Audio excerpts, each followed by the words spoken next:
aí, pessoal do primeiro ano, beleza? E aí, tudo tranquilo com vocês? Eu espero que esteja tudo tranquilo, certo? Olha, vamos dar continuidade ao nosso assunto, né? Na aula passada, ele viu que a gente viu na aula passada. Na aula passada, a gente viu sobre... Sim, a gente aprendeu a analisar gráficos, não foi? A gente viu quando é que, em que momento a função, o gráfico da função, ele mostra que a função está crescendo, está decrescendo, os zeros da função, né? Então a gente aprendeu a analisar o gráfico de forma geral. Quando a gente for estudar as funções, função de primeiro grau, segundo grau, exponencial, a gente vai rever todas essas análises que a gente viu individual, ou seja, na função do primeiro grau, num gráfico de uma função do primeiro grau. Quando é que eu sei que ele é crescente, quando ele é decrescente, calcular os zeros da função, ver se tem simetria, certo? Pontos de máximo e de mínimo. Quando na função do segundo grau a gente vai fazer isso também, tá certo? Então, ainda falando em funções de forma geral, uma das classificações bastante importantes da função é a classificação em função injetiva, sobrejetiva e bijetiva, certo? Isso é porque mostra umas características peculiares da função, certo? Então, se uma função ela é injetiva, se é bijetiva ou sobrejetiva, ela demonstra certas características que são fundamentais para um estudo aprofundado na área de funções, na área de matemática, tá certo? Então, vê bem, primeiro, função injetiva. Então, o que é uma função injetiva? Tá? Então, uma função injetiva é uma função, certo? Onde, para cada elemento do meu domínio, lembra do domínio, que são os elementos que agora, olhando graficamente, onde é que está o meu domínio está aqui, né? Meu domínio está no eixo X. Então, a função ela é injetiva, quando para cada elemento do meu domínio, eu vou ter uma imagem diferente, certo? Ou seja, para cada valor de X que eu pegar aqui, certo? Eu vou ter um Y diferente. Então, isso classifica uma função injetiva. Observe que não é todas as funções que obedecem isso. Parece uma coisa muito óbvia, né? Para cada valor de X, eu vou ter um Y diferente. Então, se eu tenho uma função do tipo f de x igual a x mais 1, parece muito óbvio que para cada valor de x que eu colocar aqui, vai aparecer um y diferente, certo? Então, isso poderia ser, por exemplo, essa função aqui, certo? Toda vez que a função ela se comporta dessa maneira, ela é uma reta infinita, note que essa reta, ela não vai ter para dois valores de x diferentes o mesmo valor em y, certo? Então, isso é o que a gente chama de função injetiva. Mas tem funções que se comportam de forma diferente. Por exemplo, a função f de x igual a x ao quadrado, certo? Que não é essa aqui. Essa aqui é x ao quadrado mais 2, né? Pronto. Então, uma função como essa, certo?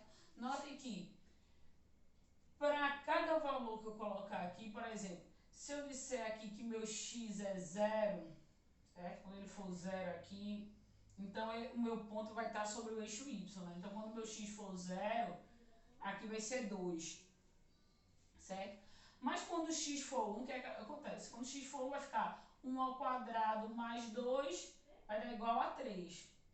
Mas quando o meu x for menos 1, certo? Que é outro número, menos 1 ao quadrado vai dar 1, que mais 2 vai dar 3 também. Então, você nota que para dois valores do domínio diferentes, eu tive imagens iguais, certo? Então, quando isso acontece, a minha função ela não é injetiva, tá bom? Então, ela só é injetiva se para cada elemento de x eu vou ter um y diferente, certo? Função sobrejetiva. Então, quando é que a função ela é sobrejetiva? Então, minha função ela é sobrejetiva quando todos os elementos da minha imagem pertencem ao contradomínio, certo? Lembra quando eu tinha aquela representação em diagrama, né? Lembra da representação em diagrama de Venn, certo? Então, lembra que aqui ficava o domínio, aqui os elementos que estavam ligados fazem parte da imagem e todo esse conjunto aqui é o que a gente chama de contradomínio, certo? Nem sempre todos os elementos do contradomínio pertencem à imagem, certo? Quando isso acontecer, quando a minha imagem for igual ao meu contradomínio, então eu digo que a minha função ela é sobrejetiva, certo? Significa que para todos os elementos ou seja, para toda a imagem, essa imagem vai pertencer ao meu contradomínio. Para todo elemento do meu contradomínio, ele vai ser a imagem da função, certo? Então, um caso como esse aqui, tá? Esse caso aqui é a função x mais 1. Não é a função x mais 1, mas imagina que fosse, tá? Então, para uma função como essa, se eu estou dizendo que essa função ela sai dos reais para os reais, ou seja, o conjunto domínio dessa função é todos os reais e o contradomínio é todos os reais. Aqui, existe algum elemento que eu subi, no caso, se a função for essa, existe algum elemento que eu coloque aqui no lugar de x, que a resposta não esteja no conjunto dos reais? Não, né? Porque o conjunto dos reais ele abrange tudo, ele abrange fração, raiz, a gente conhece o conjunto dos reais, né? A gente já estudou. Então, seja qual for o valor que eu colocar aqui no lugar do x, a minha imagem ela vai estar nos reais, certo? E se a minha imagem está nos reais e meu contradomínio também é nos reais, então eu estou dizendo que a minha imagem é igual ao meu contradomínio. Todos os elementos da minha imagem, eles são do contradomínio e todos os elementos do... Aliás, o conjunto imagem é igual ao conjunto contradomínio. Todos os elementos que são imagem são contradomínio, certo? Então, quando acontece isso, a gente diz que a função ela é sobrejetiva, certo? Mas parece muito óbvio também, né, que a minha imagem esteja no contradomínio, que o conjunto imagem seja igual ao conjunto contradomínio. Mas tem casos que não é, certo? Por exemplo, essa função aqui, se ela sai dos reais e vai para os reais, significa que todos os elementos que estão em x e todos os elementos que estão em y pertencem ao meu... Isso aqui seria o meu domínio, né? E meu y inteiro seria o meu contradomínio, certo? Todo o eixo y é o contradomínio. Sendo que nesse caso aqui a gente vê que só existe imagem, ou seja, só existe resposta para a minha função a partir do 2, certo? Abaixo de 2 não tem. Então eu coloco aqui x igual a 0. Se eu colocar aqui x menos 1, a gente vê o que é que acontece. A função ela volta a subir, porque como está elevado ao quadrado, todo número negativo vai ficar positivo, né? Então, ela vai crescer desse lado da mesma forma que cresce do lado positivo, certo? Então, não vai existir, por exemplo, para x0, y é igual a 0. Não vai ter valor para y que seja igual a 0, certo? Então, meu contradomínio é todo mundo, mas a minha imagem é só do 2 a mais infinito, certo? Então, nesse caso, essa função ela não é sobrejetiva. Por quê? A minha imagem não é igual ao meu contradomínio. O meu contradomínio é tudo. A minha imagem é só de 2 para cima. Diferente daqui, que a minha imagem, o meu contradomínio é tudo, e minha imagem é tudo também, porque ele não tem limite no eixo y. Beleza? Então, isso é uma função sobrejetiva, tá? Então, função injetiva, para cada elemento do meu domínio, eu tenho que ter uma imagem diferente. Função sobrejetiva, para cada... Ou seja, o meu conjunto de imagem tem que ser igual ao contradomínio. Todo elemento do contradomínio é imagem, certo? E quando a função ela é bijetiva? Ela é bijetiva quando ela é as duas coisas ao mesmo tempo. Quando ela é tanto injetiva quanto sobrejetiva. Ou seja, o que é que isso significa? Significa que, além de todo elemento do meu domínio, eu vou ter uma imagem diferente, essa imagem tem que ser igual ao meu contradomínio. Isso é uma função bijetiva. Nesse caso aqui, como a gente viu aqui, ela é sobrejetiva porque a imagem é igual ao contradomínio. ela é injetiva, porque para cada elemento de x eu vou ter um y diferente. Então, essa função aqui, ela é bijetiva, certo? Ela é tanto injetiva quanto sobrejetiva. Essa função aqui, ela não é nenhuma das duas, né? Ela não é nem injetiva, nem sobrejetiva. Ela não é nada, certo? Então, tem função que não vai ser simplesmente nada, certo? Então, vamos lá. Aqui. Seja f, assim, desculpa. Vamos para uma aplicação, né? Então, vê bem, eu coloquei aqui essa função, que note que você viu essa função, provavelmente em alguma atividade do livro que eu passei. Eu vi que alguns não tiveram dificuldade em entender o que é isso. Isso aqui, ela é uma função, sim. Sim, que ela é uma função composta por mais de uma equação, certo? Eu posso ter uma função composta de quantas equações eu quiser, certo? Então, essa função, em cada trecho, em cada equação, ela vai descrever a curva de uma forma diferente, certo? Então, nessa função aqui, o que é que ele está querendo dizer? Ele diz o seguinte: para todo x menor ou igual a 2, ou seja, x menor ou igual a 2, ou seja, de 2 para cá, ou seja, para todos os valores menores ou iguais a 2, como por exemplo 1, 0, menos 1, menos 2, eu vou usar essa função aqui, 1 menos x. Para todo valor de x maior que 2, ou seja, de 2, 3, 4 e assim sucessivamente, certo? A minha função vai ser 2x menos 5, tá certo?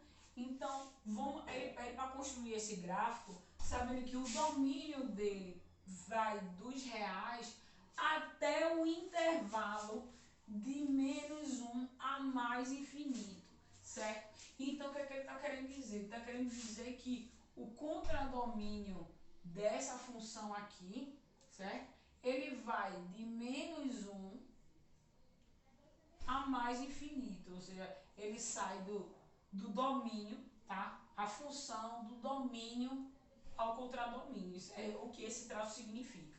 Ele está dizendo que o meu domínio é todos os reais, ou seja, meu domínio é todo o eixo x, certo? E o meu contradomínio é só o intervalo de menos 1 a mais infinito. Então, ele está querendo dizer que o meu gráfico ele só existe de menos 1 para cima. Nem adianta eu escrever aqui, é como se ele acabasse aqui, exatamente no ponto menos 1. Dali para baixo não existe mais gráfico, certo? Então, vamos lá, vamos construir essa função. Então, vamos lá. Para x menor ou igual a 2, então vamos pegar aqui, como ele diz menor ou igual a 2, o 2 pertence, ou seja, para o número 2, eu vou usar essa função aqui. Então, eu vou fazer para 2. Então, 2 vai ficar, se eu colocar aqui no lugar de x2, vai ficar 1 menos 2, que vai dar menos 1. Então, eu sei que quando aqui for 2, y vai ser menos 1, certo? Não precisa fazer conta, porque a expressão é tão simples, tá? Então, não vou colocar a conta não, certo? Vão escutando aí e prestando atenção. Vou botar esse menos 1 aqui embaixo, tá difícil de entender. Então, vamos lá. Para menos 1, aliás, desculpa, para x igual a 2, y vai ser menos 1, né? Isso aqui seria a mesma coisa que eu escrevesse isso aqui, tá? Y igual a 1 menos x. Aí, para x igual a 2, aí vai ficar 1 menos 2, tá? Aí, ali, para x eu vou continuar crescendo para cá. Então, para x igual a 0, vai ser menos 1, né? Então, quando x for igual a 0, y vai ser igual a... Desculpa, quando x for igual a 0, y é igual a 1, né? Então, y está aqui, quando x é 0. Quando x é menos 1, aí vai ficar 1 menos 1, vai ficar mais 1, então vai ficar 2. Então, para quando x for menos 1, y é 2, certo? Então, a gente está vendo como se descreve a função para todos os elementos de x menores ou iguais a 2. A gente está fazendo 1 menos x, que ele diz que a função, eu vou usar essa função para os valores menores ou iguais a 2. Então, beleza. Então, note que o gráfico ele faz isso aqui, né?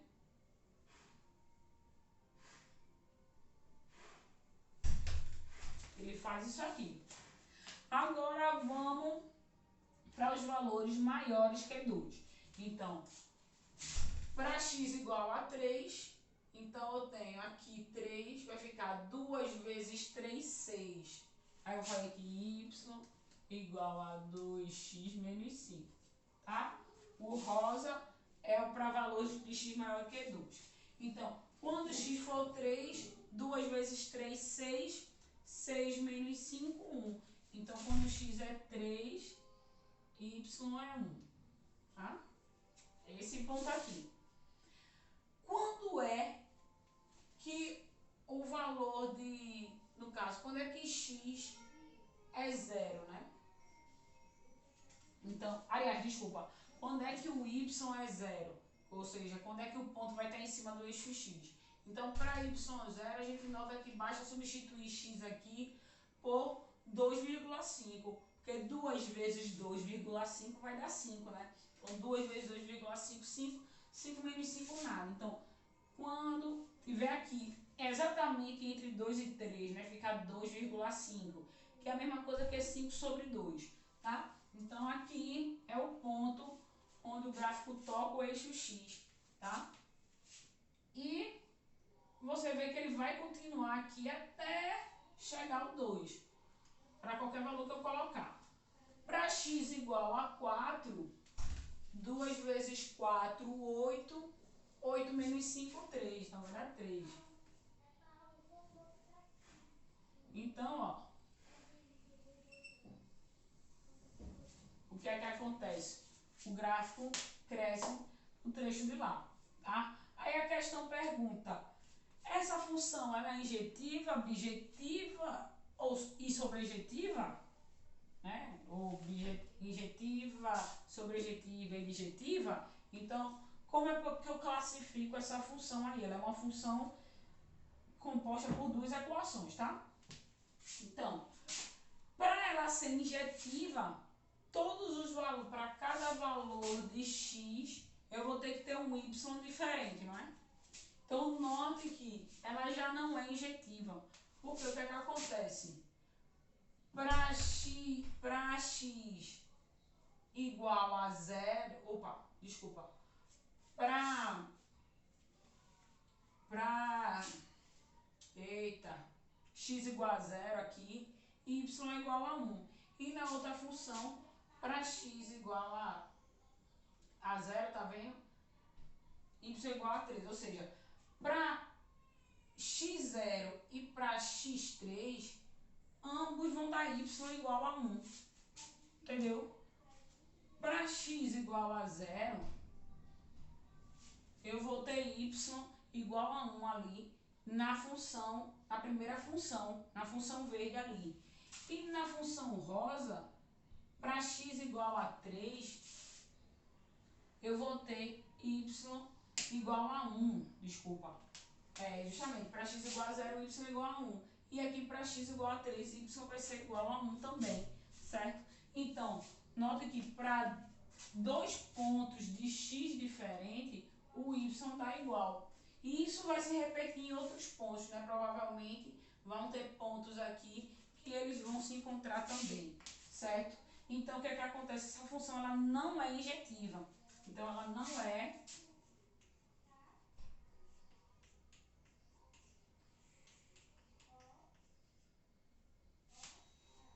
é injetiva ou injetora, né? Você escolhe o que é que você quer dizer.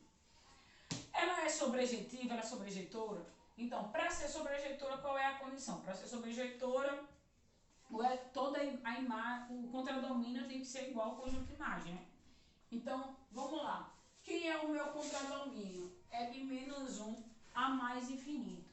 E quem é a minha imagem, todos os elementos a partir de -1 a mais infinito pertence à minha imagem, porque eu tenho x que dá uma resposta equivalente no eixo y para esse intervalo de -1 a mais infinito. Então, a minha imagem aqui, você vê que isso vai crescer infinitamente. Para qualquer valor de x que eu colocar aqui, eu vou ter sempre um valor de y maior do que -1, certo? Então, ela é sobrejetiva, certo? Então, ela é sobrejetiva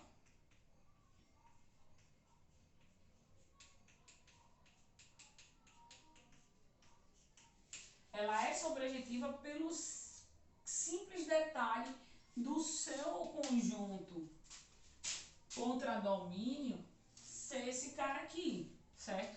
Se meu contradomínio ali fosse todo R, ou seja, minha função saísse de R em R, essa função ela não seria sobrejetiva. Ela só é sobrejetiva porque